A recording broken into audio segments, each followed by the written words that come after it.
The earlier session explained the concept of Foster's design methodology. We are going to see a case study of the methodology here in this session. This case study is called boundary value problem. Imagine a thin rod of uniform material which is heavily insulated and has a unit length. The rod is very hot and both the ends are exposed to an ice bucket having temperature 0 degree Celsius. The problem can be detailed as over the time the rod gradually gets cooled. The problem is to find out the temperature of a given point at a given time. The best suited mathematical model is a partial differential equation model. We need a little more explanation to understand this. Each curve in this diagram represents the temperature distribution of the rod at a given point of time. The peak at the middle is the temperature at the middle of the rod. At the end, it is 0 degree Celsius. You must remember that the ice bucket is always kept in the same temperature. Now the curve drops as the time passes. We will further describe this. Now let's see how to plot a time graph. You can see that the y-axis is the time. At the bottom level, we will be plotting the points at time slot 0. Since time is divided as k slots, the next set of coordinates will be plotted here. Now you can see the rod is divided into n slots of length h. So there are n plus 1 slots in the rod. Now imagine 3 points u, I, j. If we consider that particular point, the left neighbor will be u I minus 1, j, and u I plus 1, j will be the right neighbor. In the time graph, we will be plotting here. Now, after time slot k, again, we can see that the same points are right now plotted as u of I, j plus 1. The left neighbor will be u I minus 1, j plus 1 and u I plus 1, j plus 1. We can plot the same coordinates here. Again, we will see one more example. After 2k time slots, the same points will be u, I, j plus 2, the left neighbor u of I minus 1, j plus 2 and the right neighbor u, I plus 1, j plus 2 and they will be plotted here. So, we will move on to the next slide. Now, I think you are able to understand this diagram. You can see that this is the time slot 0 coordinates of 3 points. After time slot k, we are going to plot u of I, j plus 1. You can see that k is the difference in the time slots and h is the difference in the distance between the 2 points in the rod. Now, let us try to understand the computation of this partial differential equation.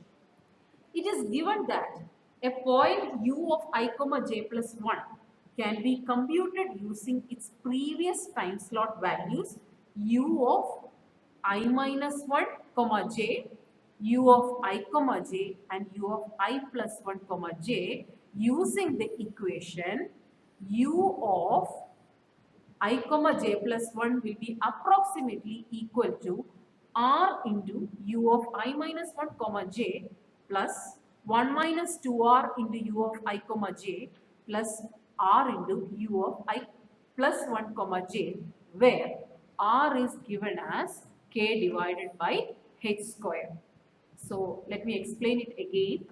If u of I, j plus 1 is this point, it is computed using u of I, j and u of I minus 1, j and u of I plus 1 comma j using this equation where r is equal to k divided by h square.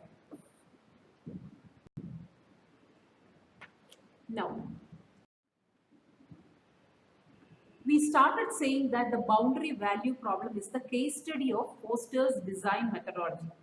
There are 4 steps in FDM. So we will start with partitioning. Here in boundary value problem, the temperature of every point in the road is to be computed. So the most primitive task is the point itself. The number of basic tasks in partitioning is the number of points to which we need to calculate the temperature. Now, second step is to find the communication pattern. See, the temperature of any point is calculated using the temperature calculated in its previous time slot. That means u of I comma j plus 1 need to have 3 values beforehand. That is u of I minus 1 comma j, u of I comma j and u of I plus 1 comma j. Similarly, you look into any point. They are computed using its previous 3 values. Now you see the diagram which depicts this communication pattern. Once the communication pattern is derived, we go to the next phase of FDM, agglomerating. Let's try to agglomerate it horizontally. The communication pattern clearly indicates that the previous value contributes to the value in the next time cycle. You can see that only after the last row is completed, we can execute the row above. Similarly, none of the horizontal rows can be executed concurrently if we go for a horizontal agglomeration. Now try vertical agglomeration. You can see that sequentially, as the first grid point value is computed, the temperature of the next cycle can be computed for all the groups as the required previous values are ready. That means all of them can be computed concurrently. So this is the agglomeration happened in boundary value problem where we vertically group the primitive task. We go to the last step of FDM, mapping. Here the number of tasks are static, a very structured communication pattern, and a constant time is required to execute each task. Hence, as per the mapping decision tree, we can opt for one task per processor mapping. We will conclude with an analysis to the algorithm. Let chai be the time to update element ui, j. There are n number of intervals on road and m number of time iterations. P is the number of processors available. Lambda is the time to send or receive a value to or from another processor. Given the values, the time required is chai into n-1 into p plus 2 lambda per iteration. So if there are m iterations, we need to multiply the same with m. This video session was about the first case study of FDM, the parallelization of boundary value problem using finite differentiation method. We will be seeing the next case study in the next session. Thank you.